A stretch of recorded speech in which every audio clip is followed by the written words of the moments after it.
webinar tonight in about an hour and a half. Urge you to get in. If you're first time here, please hit that subscribe button, hit that like button. So we're going to just talk about some real estate. I think Russ is actually going to be calling in. Russ is one of my multi-millionaire students, by the way. Young man, super successful. Okay, and he's really just knocked it out of the park in the last 3 years that he's been in my mentorship. He was already pretty good investor, but he was kind of within just residential and stuff. And now he's just killing it. He's got beautiful stuff. We share pictures. I think we were sharing pictures earlier today. I've got a big patio thing going on, and he's actually putting in some new doors at his wedding venues. He has some wedding things. And look, we can jump around, look at anything you want, but really I'm trying to get people into the mentorship tonight to get in. If you just knew what I knew, you'd just be shaking your head when you know that there's people that are this close. They're this close to finding out, but they're not going to find out if they stop at the bar instead of the webinar. And that's just how it goes, I don't know if you think about the opportunities you've missed, things you put off, and then we went back in, you're going, damn it, I should have done this a long time ago. I hear that a lot, just so you know. So we, if you just got here again, please hit that button, like, subscribe, get my book, Wake Up and Smell the Real Estate, and we'll get in and we'll talk about anything you want. I was looking at this video here. I just barely started. We can kind of watch this for now. And then when Russ gets in, we'll either talk about the video, we can talk about the economy, or we can do whatever we want. Listen, if you're like-minded out there and you want to make money in real estate, you found your home, okay, for sure. I like people that have money, of course, because I'm trying to help. I'm not trying to help necessarily people from zero, and that's okay. It's not that I have anything against zero. The things that people can do, if you just have $20,000, you can afford to get some education from me and still have some money left over to invest in real estate. I've seen these fake gurus, push for people. Oh yeah, just borrow the money, get in. It's worth every cent, no matter what you can do. Listen, that's bullshit. You got to have.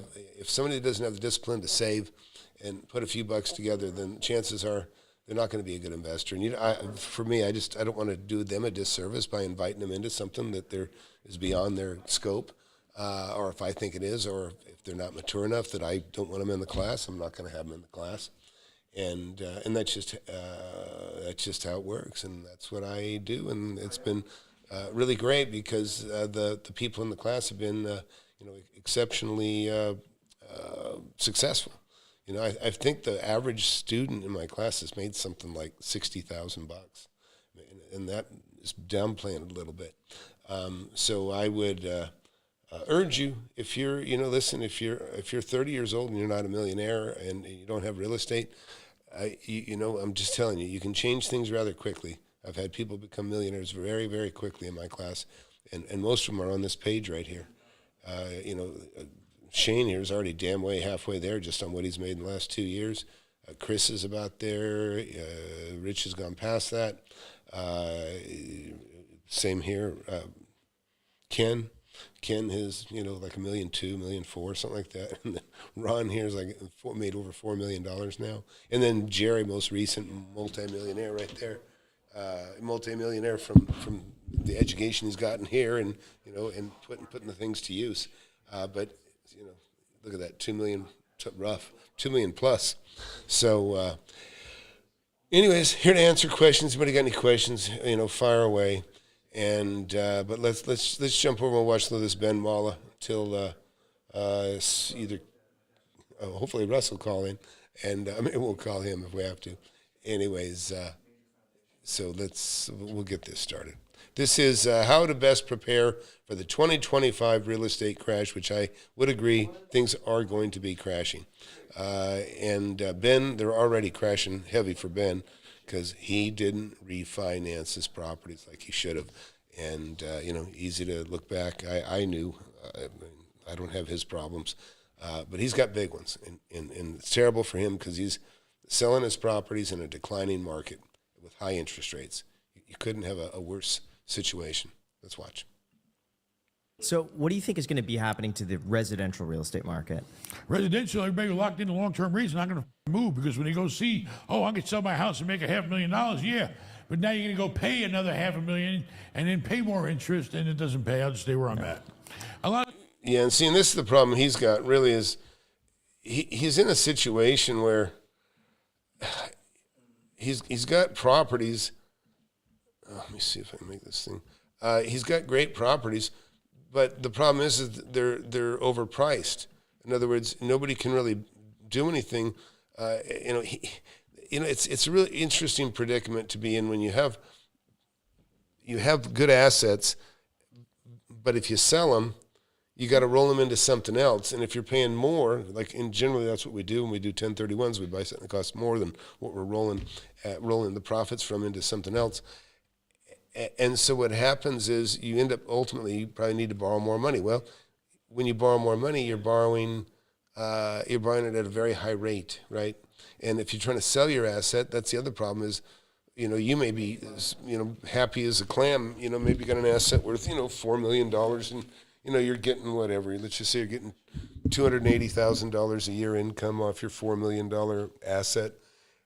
Life is good, but you're in a situation where you've got to pull some cash out, so you feel like you need to sell it. Well, the problem is now you need to sell it, but a 7 cap ain't going to cut it for a lot of people because they're borrowing money for more than a 7%. And so you end up having to sell your asset for less, or if it costs so much money to take the cash out. Even if you borrow it and you're pulling money out at 9%, or whatever, 8% or whatever your rate is you're getting at the point right now. The money's expensive is the problem. That's really the gist of it. The money's very expensive, and your asset may be fine, and look, most of my stuff's all paid for, right? So I'm very happy. I'm very comfortable. If I need money, I have lines of credit. Now I have to pay kind of dearly for them. I don't like paying 7.5% or 7% or whatever I've got on the lines of credit that I have. But if I need to write a check for several $1 million, I can do it, and I will do it if the deal that I'm buying warrants it. Right? That's the key thing. If the deal I buy warrants it, then that's what I'll do. So if anybody wants to call in, phone number's there, 424-866-7929. Let's watch a little more of this. Ben Mala. And everything okay over there? Yeah. Okay. Oh, okay. Well, actually, Russ is calling in right now. We'll get Russ in here. Hey, Russ. I don't know if you caught Hey, Tom. How are you? Yeah, things are good. So, yeah, Russ, you were saying you had a question or you had some thoughts you wanted to share? Yeah, so just wanted, I kind of know what I need to do, but just wanted to run it by you, just see what you would do. Sure. So one of my commercial properties, I have a tenant that's interested in leasing for at least 10 years, maybe more. And some of the upgrades that the building requires for their need, it's quite, it's like almost $100,000, maybe a little bit more. Sure. And they were wondering, if I come up with, say, half, 60, maybe $70,000 and have them cover the rest. And then basically lend them that money, 15%, 12% interest payback within 3 years, something like that, with maybe a personal guarantee. What are your thoughts? This way, at least I get the tenant in, the improvements are made to my building. Worst case, if something happens, I have the improvements built into my building, and I'm able to lease it for, 10 years plus. Well, one of the things is what are the improvements? If the improvements are something that are, it might be an improvement for him. It might be necessary things in order to make the property work for him. But then, but is it going to work for the next tenant? You don't know that, So, it will not. No, it's extremely specific. If they walk... Yeah. Then it's not an improvement. If they walk, then I have to organize the business and just run that kind of similar business myself, which is kind of lucrative. I looked into the numbers. But it is very specific to that niche of business. And if another business, the last business that I had in there, they would essentially have to tear all of that out, all these improvements. Yeah, and so that's the problem is, basically like 9 out of 10 businesses fail within the first 2 years, something like that. So you're already taking a risk with a new business anyways. So to make matters worse, you paying for tenant improvements, I wouldn't do it. And just give you some background on me doing this in the past or renting to new companies. What I do when somebody says, hey, we're going to put about 50,000, or we have this plan, and we'll give you a 3-year lease or 5-year lease if you do X. Well, if they fail, they're not going to make their lease, and I can't. The chances are, even with a personal guarantee, they're not going to be able to survive it. So the easiest thing to do is what I do is I just say, look, whatever you want to put 60 grand in here, you want me to put it up, and in exchange, you're going to rent for me for X amount of time. Let's just do it the opposite way. You go ahead and put the 50,000 up, to redo it. And what I'll do is I'll give you a $50,000 credit on your lease over the next 3 years. So whatever. So 36 months, whatever. Just say you're going to take off $1,500 a month for 36 months, and say that way I'm handing you back your $50,000. And again, that way you're safe, right? In other words, you're not putting out the money. You're saying, no, you put out the money. You go ahead and put the improvements in, but I'm going to take it off your rent over the next 3 years. So you have given them $50,000, and it's just not quite in the fashion that they'd hoped.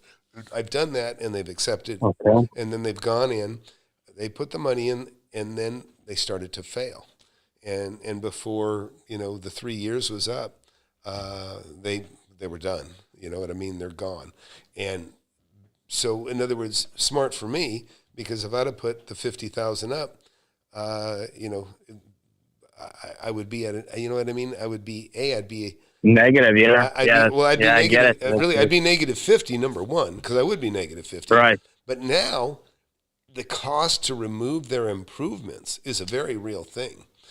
When somebody has something very specific, it costs a lot of money to tear shit out, and because you're tearing it out and then you're making it look new again, right? You've done a lot of it. Yep. So, so I don't like it. I've seen, there's when things have been really tough, like in the 80s, banks were just begging you to take their, and they would throw money. They would spend $100,000 for a tenant to move in that really wasn't even, maybe it was a $500,000 lease over a period of 5 years with really no guarantees. It wasn't very, very great. But they would do it, but banks aren't in the business of managing properties. And that's why, if we do have another, giant meltdown like we did in the 80s, there's a good chance it won't go back to the banks, because the banks did such a poor job of managing the assets and got taken. And there's probably some corrupt stuff going on in between there. I wouldn't doubt that. Hey, Dimitri Van Camp, good to see you in here. Joshua, you too, good to see you back in here. And Russ, you got stung a little bit on that last tenant you got that wasn't established. Yeah. So I think they had dreams up to the moon, but within less than a year, it started going south.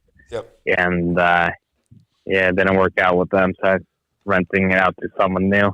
Yeah, I think what I would do, Russ, is it the same building?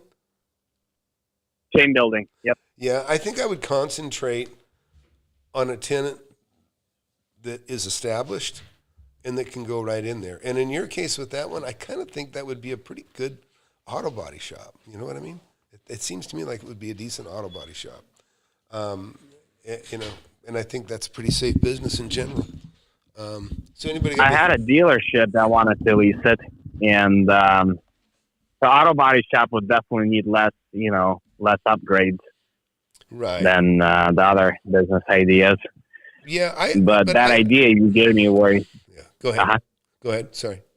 Yeah, that where you credit it over, a couple of years versus coughing up the money yourself. That's pretty good. Yeah, it is, because think about it. Because what it really says is, how confident are you in your business?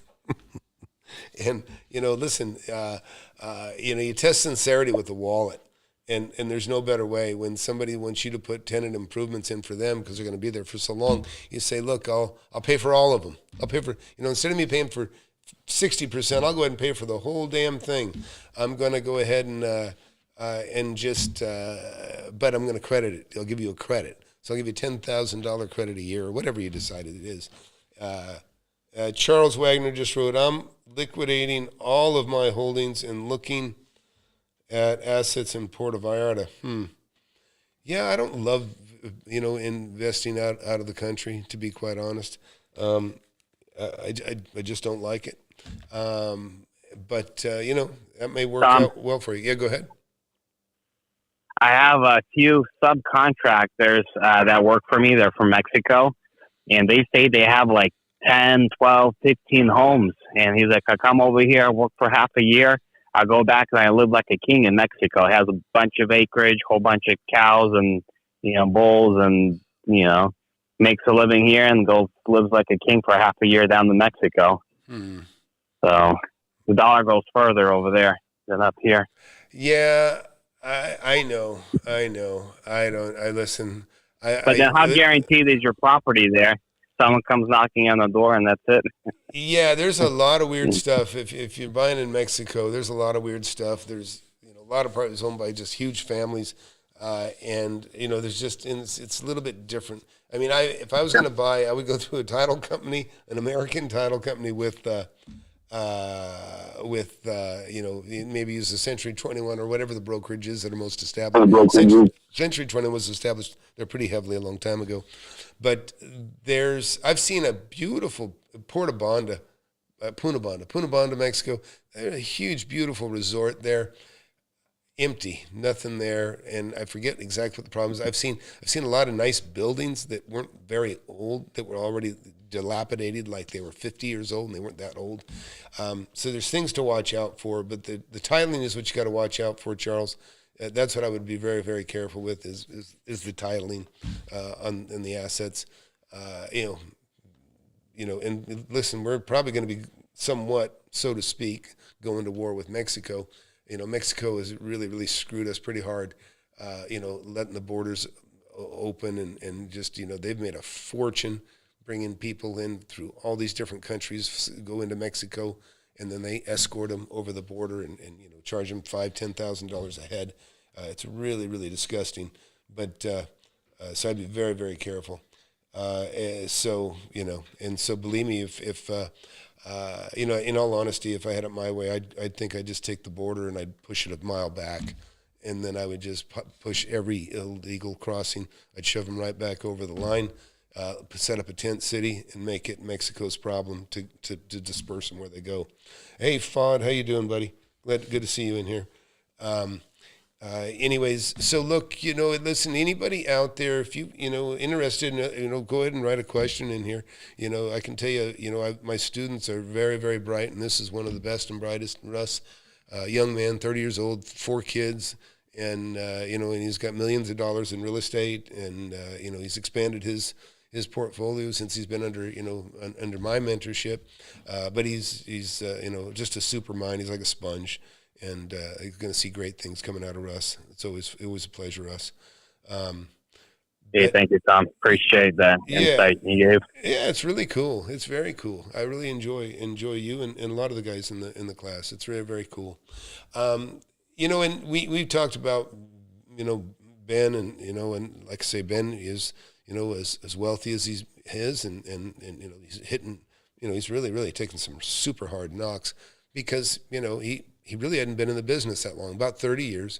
But, I think it wasn't enough. I don't think it was enough. I think if he learned the lesson I had in the previous 10 that he never got, he wouldn't be in the position he's in. So back in the 80s, Tom, were banks still lending, or was it really tight, like after '08? There wasn't much banks that were willing to lend. No, there was too many banks in the 80s, actually, Russ. There was too many banks. They were throwing money out like crazy. Everybody thought things were going to keep going up like crazy, but they did not go up. It did, and then it crashed. Believe me, I got some of that. Some guys that were just a little bit wealthier than I was and could take advantage of it a little bit better than I could at that time. because I made my million over the 80s, but if you got in there between 87 and 90, I mean, I got one piece of it. I got a multi-million-dollar apartment building for peanuts. I paid $10,000 a unit and sold it for $55,000 a unit. And that's the kind of thing. Listen, if you just got here, by the way, hit that subscribe button, hit that like button. I've got my student Russ on the line here, a great mind and a great family man, and just works his ass off. Kind of like Trump, aren't you? No drinking. Doesn't drink either. no drinking, no. Stay away from that stuff. Exactly. Like Trump. Yeah, that's great. Anyway, so we got a question come in here. Hey, Tom, question. If you are just getting started with 20, 30K, what do you look for in regards to a good deal to begin with? What could your first good deal be like? What are you looking for? That's a good question. Well, first of all, I would tell you, get in the mentorship. Get in the webinar tonight. Please do. Just text that number. It says text for webinar above my head here. Text that, and we'll send you a link. Because if you've got 20, 30 grand, listen, it doesn't seem like a lot of money to some, but believe me, that's a lot more than some people have. Believe me, I talk to people every day that haven't saved that much. And it's just, you got to have some discipline. You got to have a little bit of cash. But if you have $20,000, $30,000, look, I'll give you an example. In the class here, and look at, and Russ can tell you too. Russ can add to this too with whatever you want, Russ. But like Shane in the class got in, he made $13,000 on his first deal, made $100,000 on the second deal, and he made $120,000 on the third deal. He's done a fourth deal that I think he's made $100,000 on now. But he's right there, but like $350,000. But he's doing his fifth deal now. I'm actually having trouble keeping up with Shane right now. But this is a guy with no real estate experience, and now he's got damn near $500,000 in his hand that he didn't have 2 years ago. And he made his first 250, 240, something like that, within 18 months. And he made this first 120 in 7 months. So it's very, very impressive. And that's why I'm so confident in the results that people will have coming in, because the results that people have on the inside already. But so I don't know, what would you do with 20, 30K right now, Russ? I mean, I think there's a lot of things you can do, as we both know, but land and houses are kind of the most readily available. But you go ahead, Russ. Go ahead. Throw something out there. Yeah, I mean, I'll tell you what I did do. I mean, I didn't come from money. I wasn't born with a silver spoon or a gold spoon. My parents were immigrants, just they're poor. But I saved money. I saved every opportunity. I'd get really good grades in school, and then I'd go to Chuck E. Cheese. They would give you free tokens. And then I would sell those tokens, for money. I'd sell candy bars, whatever, whatever you can do when you're to a save kid, up you're money. Limited. And then I had what you can do when you're a kid. So I was trying to make money left and right, mowing grass, just whatever. And then construction when I got a little older, when I was like 14, 15, just framing, concrete, just whatever I can get my hands on. And then I had about 20 grand saved up. And I went in with a deal with one of my brothers. We bought a condo. That thing was about 22 grand or so. It was a foreclosure. So someone clogged the toilets with like cement. They poured they took a concrete bag and because they were losing the house, and they poured it down the toilet, and that stuff, we had to get in the crawl space, cut it all out. So me and him just remodeled that whole thing by ourselves. I was going to school at that time. I would go straight from school with my backpack with the books in it, straight to that condo. It was a detached condo. And within a couple of months, we remodeled it. And then we sold that thing for like 160 grand. Oh, shit. Yeah, we couldn't believe it. And you were like 19? Yeah, it was How old were you? No. So he was like 18. I was like 17. Oh, nice. And we did it by ourselves with the money since we were like, 7, 8 years old. And we couldn't believe it because it took us our whole lives to make that 20 grand. Right. So focusing on his question, what do you do? So listen, whether it's a condo or a house or anything else, that's the deal is you're looking for a good deal. And yeah, you can do it with land. I did it a bunch of times with land in that $10,000, $20,000. I buy stuff for 10 to 15, sell it for 30, very quickly too, very, very quickly. And it was usually cash, not always, but as I had more money, I could take terms from some people. But but so I would just Some guys flip cars. You find a decent car, you build up. Yeah. At auction, fix them up, and then sell them as salvaged. Make money that way until you can until you have enough money. Because homes and property is more expensive now than it was in back 2009, 2010 when I started. Sure. So maybe get enough, 50 grand, 70 down payment for owner financing. You might not even need the whole thing in cash. Yeah, just find an owner that's willing to finance for you. Right, but the parameters are he's got 20, 30,000. So with 20, 30,000, listen, right. Just find something that you can buy. And here's the deal: if you're lucky enough to find somebody that can owner finance for you, and I did that when I was 19, I got very fortunate. I did it with 10 grand. I bought something for 110. Now, after that, I bought I ran into other deals. I tied it up. I tied up the property, but I couldn't close it without a partner. So then I got a partner. Then I have to split the money. But like Russ just described, he split about $100,000 profit with his brother, when he was 17. And that works too. So I got another question here. John wrote, what are your thoughts of 1031 exchange to taking the proceeds from a sale? I do it all the time, John. Getting ready to sell a motel and debating how to proceed with the process. Yeah, the proceeds. So, John, get in the webinar tonight, okay? It's in an hour. It's an hour and 5 minutes, and I'll answer some questions. I'll be very specific, and I'll tell you what you can do. It's just also I need to know how much money you got. I don't want you to tell me here, but I can talk to you a little bit about it because you have a lot more options. When you have, a lot of people don't know what a reverse 1031 is, but 1031 exchange is a wonderful thing, but a reverse 1031 and having, if you've got a little bit of, if you're a little bit of a high financial net worth person or, or within the rate, within what you need, okay, it doesn't have to be high financial, but if you have the ability to pay cash for something, I don't know what your motel's worth, but you may be in a really good position, John, to really take advantage of what's coming, because we're coming back. The country's coming back. There's going to be more money made. Oh man. Going back to that first question, the guy who has 20 grand. So I actually know of an immigrant that didn't even have a job, and he was able to buy a home with owner financing. He had no job, no credit, and that seller was like, "Hey, fine, I'll give it to you." And eventually he got a job within like a month or so, and then he was able to refinance within those 3 years he gave him and paid off that loan. But he just came to the country, didn't even have a job, and he bought a house. Nice. With no money. Well, you know what? Listen, the opportunities are everywhere. And unfortunately, listen, I rent to a lot of immigrants. I've got people in Venezuela, Salvador, all over the place now. And I'm seeing them create businesses. I saw a guy the other day wants to rent from me, and he created a candle business. And he has a house.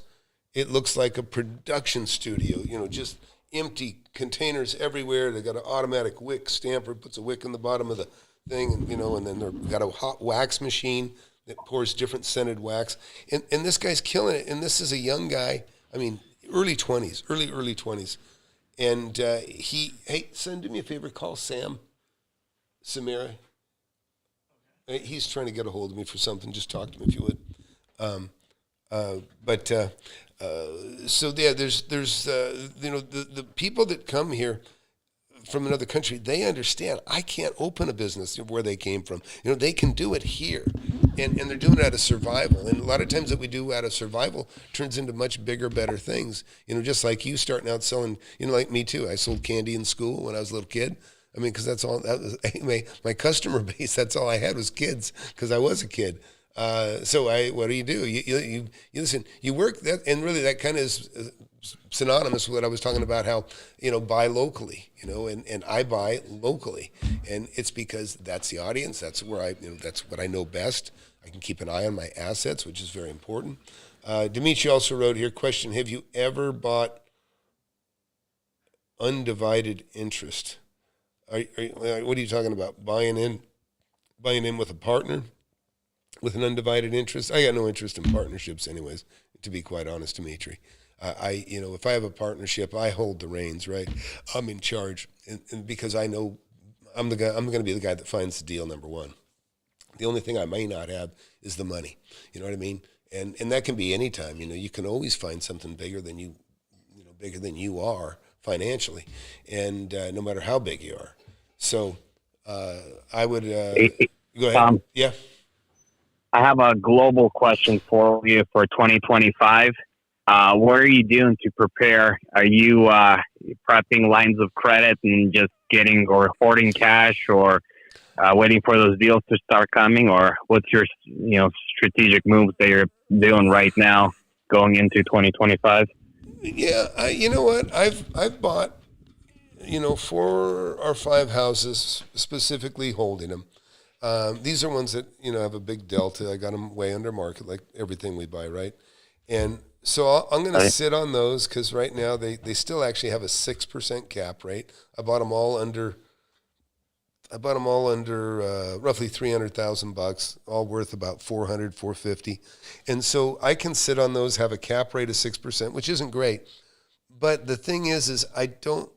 Each one has $100,000 profit attached to it, and it's very difficult to roll a 300. You may sell something for 300 and you get 450 or 400. You got 120 to roll. It's just kind of a pain in the ass to find another asset that costs more than that. You know what I mean? It's a little bit difficult. But with a reverse 1031, and because I hold all those 4 or 5 assets in one entity, what I can do is when I find the super deal, like in other words, collectively there's $2 million between those 5 houses. So what I'll do is I'll find a factory or a business or a commercial building that I can buy for, say, whatever, that I can buy for $2 million, that's hopefully worth $3 million. So I'm going to make $1 million the day that I buy it. But that $2 million, I'm going to buy it with a reverse 1031. So that way, I'll pay cash for the asset, $2 million. I'll put it in the name of an accommodator, and then I'll take those 5 houses that I have for sale, and I'll put them up for sale then. And then as they sell, I'm not under. But then you only have like 120 days or something like that to sell them. No, you have more than that, and I'll explain why. 180 then. Yeah, you have 180 plus. I think you have 45. You have 45 plus 180. So you have 45 days to identify the property. No, maybe I'm wrong. You have 180 days though. But listen, 180 days is a very long time to sell off your properties. But the other constraints, it's just the fact that you already have the property picked out that you're going to roll into. That takes a huge load off your back. Rather than being under the gun trying to find a property that works, you have to identify one of 3 properties, in 45 days when you get into a 1031 exchange. And then after you identify it, now you have to buy it within 6 months. And so it's important. It's just so much easier, the reverse 1031. But again, you got to have a little money. You can finance some of that stuff, depending on if you have a bank that'll cooperate with you. And anyways, if you get in the webinar tonight, I can explain that to you. Motel person, I can't remember who had the motel. But listen, all you guys out there, if you're not a millionaire, maybe you got $100,000 or a couple $100,000, that's great. But you can do the math. $1 million isn't going to get you very far. It just doesn't get you very far.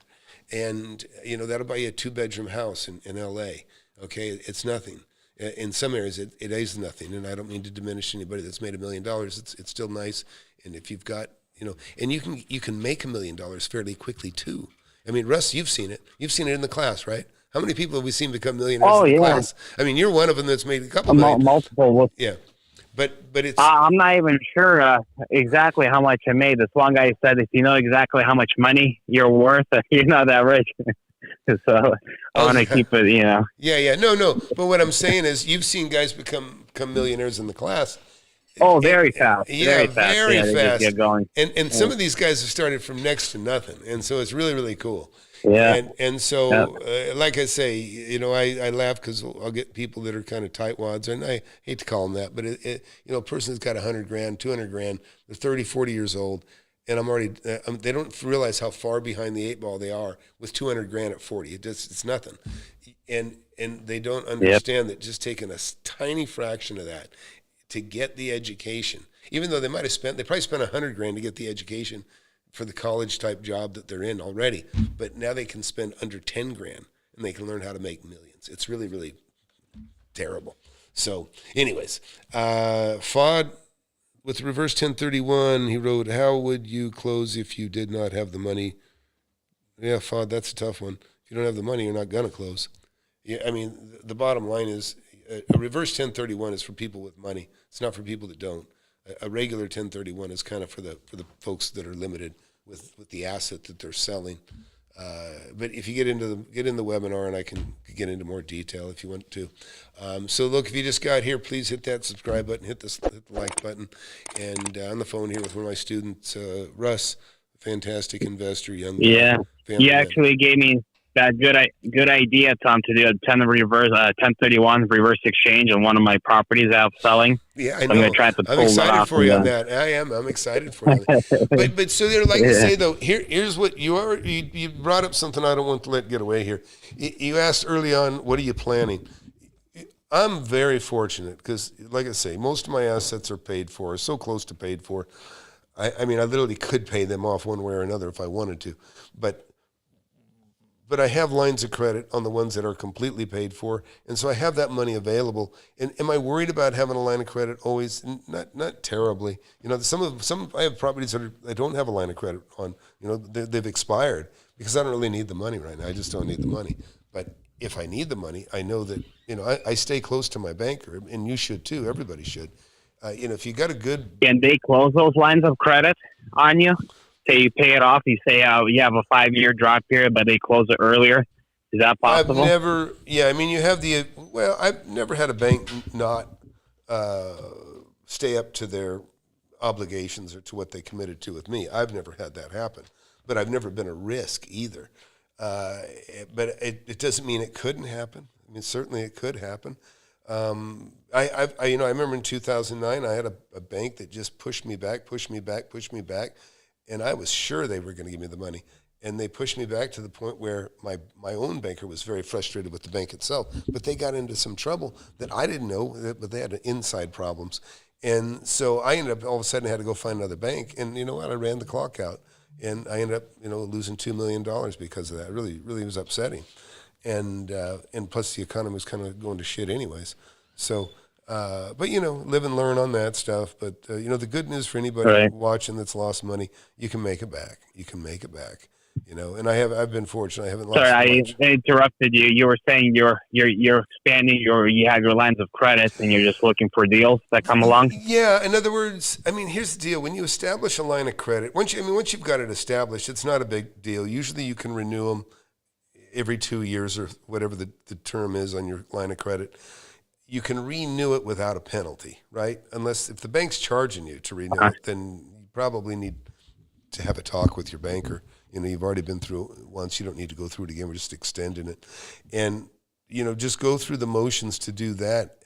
You want to have money available to you. And I mean, your comfort level. I know that, okay, maybe I don't have any lines of credit today. I mean, I do, but if I didn't have any right now, I know, because I talk to my banker regularly, I know I can go get a line of credit tomorrow. I mean, tomorrow I'll have a line of credit. Doesn't take that long. And the more rapport you have with the bank, then the better it is, and the quicker that stuff happens.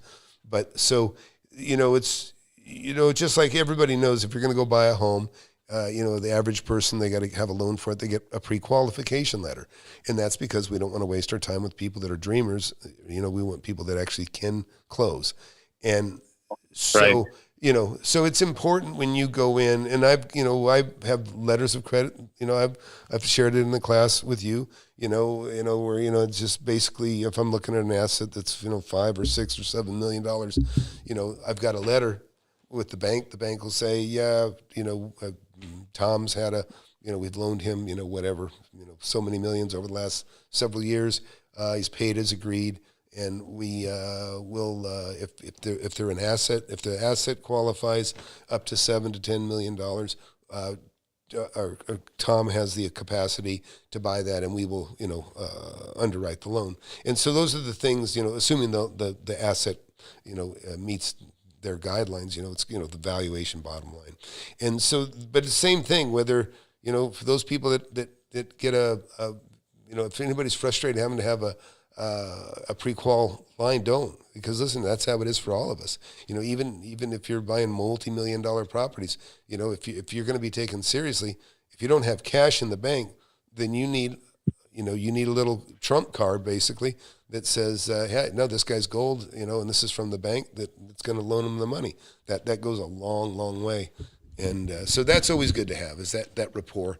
And, and I don't know exactly where you're at. I know you've found some bankers that I think you've been okay with, and they're just kind of getting to know you in the commercial realm of things. So you're building that credibility still. And yeah, I got a few lines of credit, one in commercial, and I'm working on 2 other ones for those ground leases that I have. I actually found that same lender is able to give me lines of credit on those, but they want me to rent those buildings out. So once I lease them out, they're going to open up 2 more lines of credit. But one more thing, I was reading an article about Elon Musk and Vivek Ramaswamy. They're in charge, or going to be in charge of some kind of committee that Trump appointed them to. Department of Government Efficiency, yeah. Exactly. So one of the article was talking about how they found out that during COVID, a lot of the federal employees no longer go into the office, and a lot of the offices are vacant. So they're going to come back and say, hey, you guys have to go back into the office. What do you think that will do with the office space that's kind of suffering right now? Do you think that could actually make a dent in the office market, or is that not enough? No, I don't. They force all the federal employees to go back. The buildings are federally owned. The buildings are empty. Nobody's going to notice that. Oh, so it's not like they're leasing from private individuals. No, they're just moving.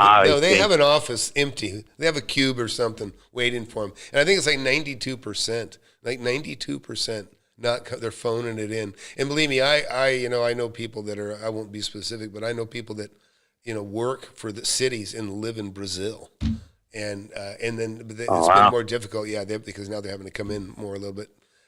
But it's starting to tighten up that way already, but like I say, Elon Musk has already got a fantastic resume for cutting. He cut 80% of the staff at Twitter and didn't even feel it, you know what I mean?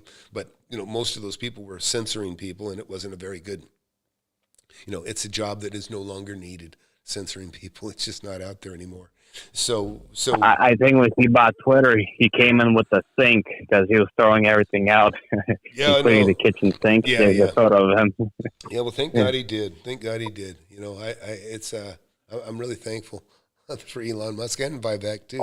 I think they're going to do great things. I was a little disappointed to see Gates bailed out today. Who knows why, but he did. And so it is what it is. I heard of that last minute. Yeah. Are you thinking it's not going to affect the real estate, so office will still probably suffer in 25? No, that's not going to hurt anything.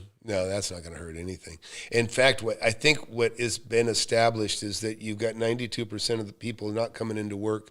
You probably don't need 60% of them anyways. You probably just don't need them. So what I think you're going to see happen is you'll see big departments.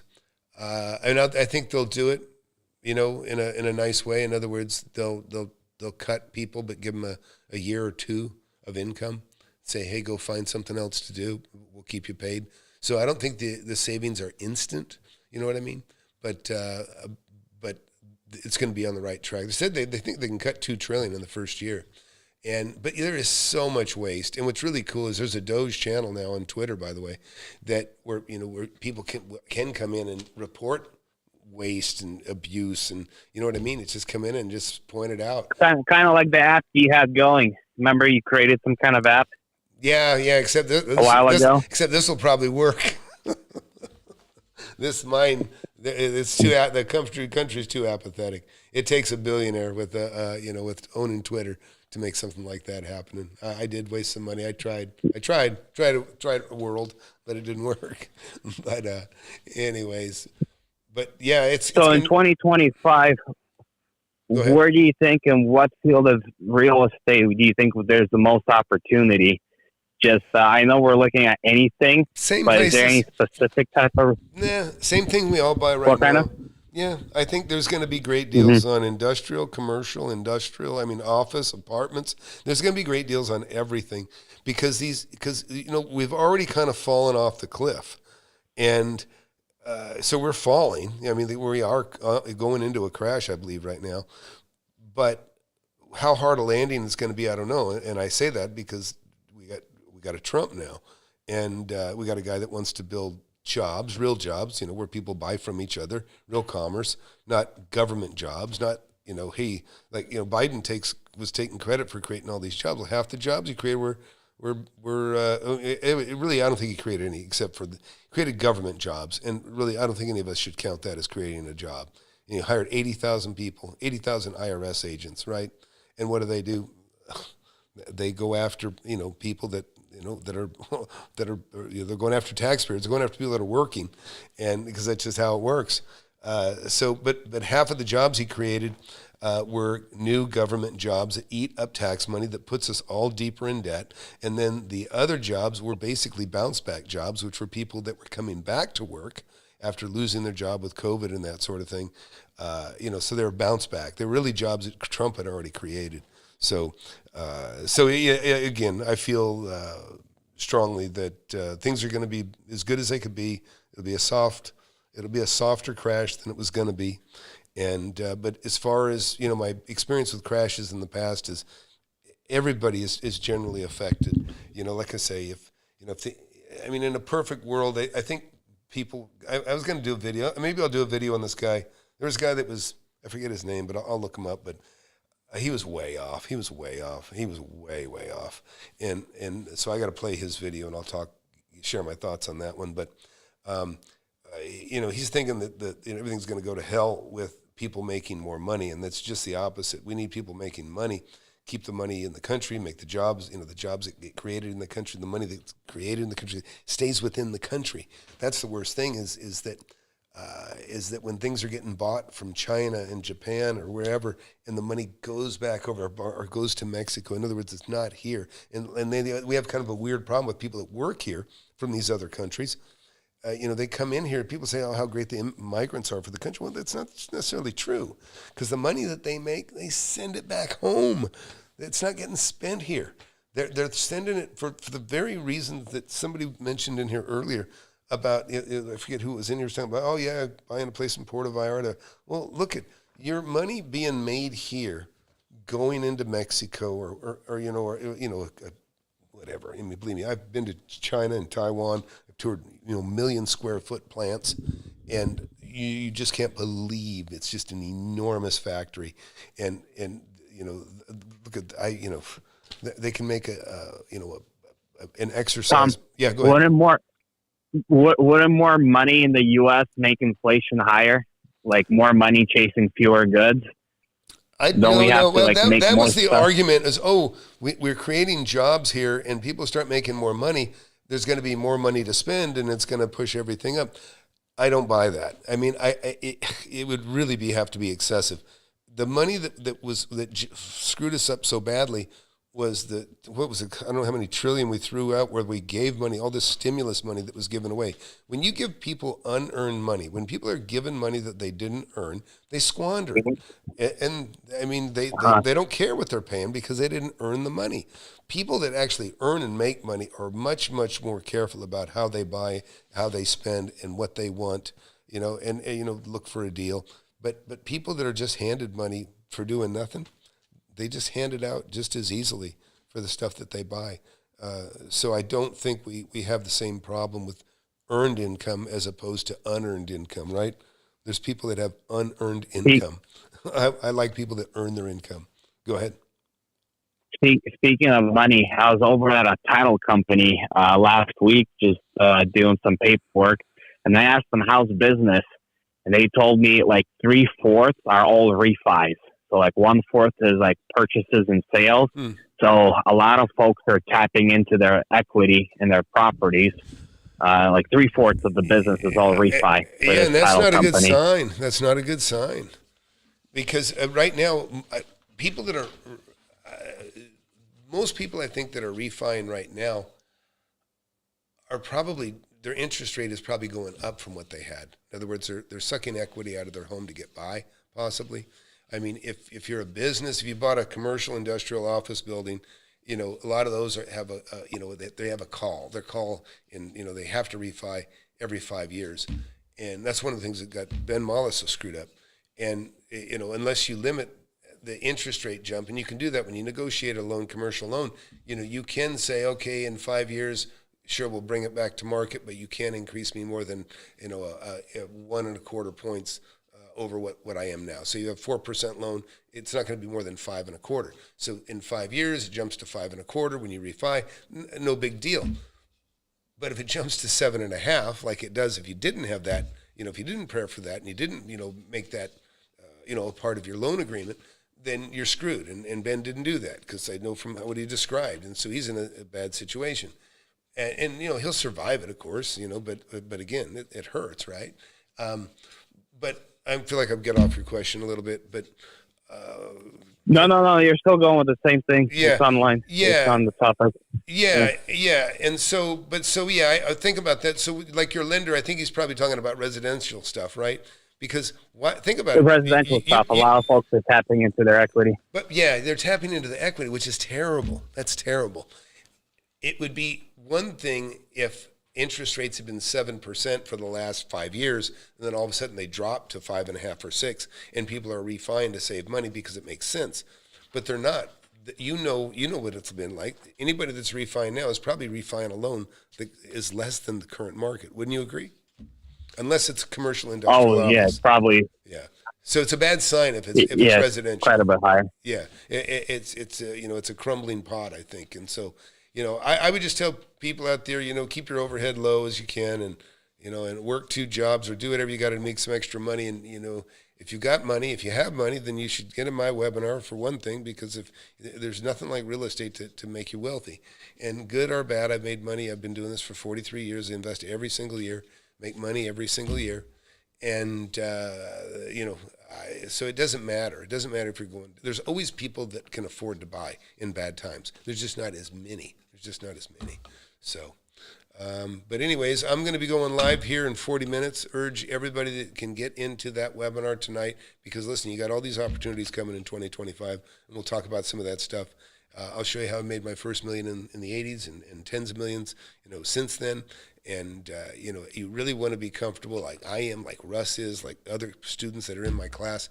And like I said, the only difference between you and the students that are in my class are you didn't, you know, you didn't take the call. You didn't take time to figure it out. And that's really what I would urge you to do. And, but like I say, it's really, really neat, because guys like Russ here, 30 years old, and just, you know, just going to kill it. I'm talking about over your lifetime too, you know. And it's going to be neat for you. You know, like I say, you're going to be teach those kids how to make money just like you. It's really neat. And I got my son 10 feet away from me right now. So, you know, we've invested together and we're having fun too. So anyways, so I'm going to call That's awesome. I'm going to wrap it up. But hey, thanks for sharing the pictures with me earlier. You know, it's really, really cool to have, you know, like I say, all the friends that I've met over around the USA, and Russ particularly, you know, watching him, you know, just grow his family, grow his portfolio. It's really fun. So thanks for calling in, Russ, and always a pleasure. And we'll go ahead and wrap it up here. And you guys watching, please skip the bar, go to the webinar, take some time. You can text that number right there, and somebody will send you the link. Or you can go to flipanythingusa.com/webinar and get in that way. But look forward to seeing some new faces tonight. We'll see y'all later. Thanks, Russ. And listen, time is on a mission to eliminate all the snake oil and the fake gurus that fake y'all. He'll show you how to build an empire, starting with nothing but a desire. All you really need is a good mentor, not a used car bullshit. With time, you'll learn to crush it. Investing like Warren Buffett. With real estate, you cannot procrastinate. Everyone who hesitates is left at the starting gate. Hey, yo, so don't delay and join today. The mentorship and flip anything. USA, go.